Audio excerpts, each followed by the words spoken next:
Hi there, Nick Anderson here. Today I want to talk to you a little bit about practicing, and I want to give you just some ideas to think about as you practice and some things that will make your practicing more effective if you actually put them into practice. What you need to realize when you're practicing is that what you practice is what you are going to learn. Now, that may seem like kind of an obvious statement, but it isn't so obvious to most people.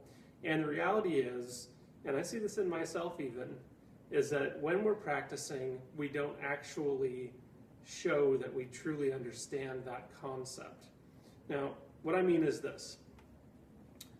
What we're doing when we practice is we are teaching our muscles to remember certain movements and to do certain things in a certain way. So let's just take, for instance, a very simple little scale, okay? Okay, just a simple major scale. Now, when you're first learning this scale, let's just pretend for a moment that you're playing it wrong. Okay? Now, if I keep playing that scale at this speed, and I realize I made a mistake, and I go back and I start from the beginning again. Okay, well, I did it wrong again, so I'll go back and I'll try again and try to get it right this time. Okay, well, I played it wrong again. So what's going on there is I'm actually teaching myself to play that scale wrong. And I've done this before myself. And it's really a pain to go back and relearn something that you've learned wrong. So, should be playing it like that. Now, what I should do as I'm practicing is identify specific mistakes that I'm making and figure out how to remedy that mistake. So, in our example here, okay, I could identify I just played this wrong note. So the identification is that instead of playing on this note here, I'm actually playing with my third finger right here. So what I need to do is I need to slow down and make sure I play this note with my second finger. Okay, so I identify the mistake and I identify the solution.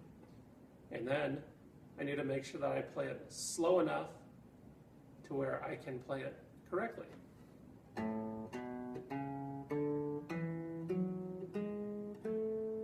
Okay. Now, this may seem pretty basic, and our example is pretty basic, but this really comes into play on all levels. Now, unless you're an absolute beginner, you should be identifying the mistakes you're making and trying to remedy them.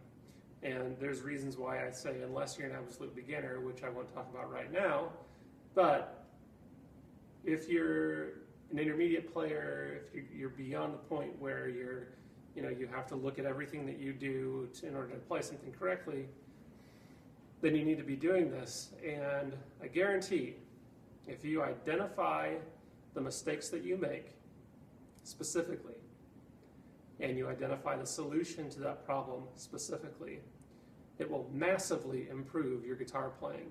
And your practice sessions will be far more effective, and that will lead to a lot more progress. So, I hope you have found this lesson helpful, and I hope you really put it into practice and improve a lot. I hope your practice sessions are far more effective and you make a lot more progress because of this. If you need more help or you're interested in lessons, I offer a free introductory lesson to anybody who wants one.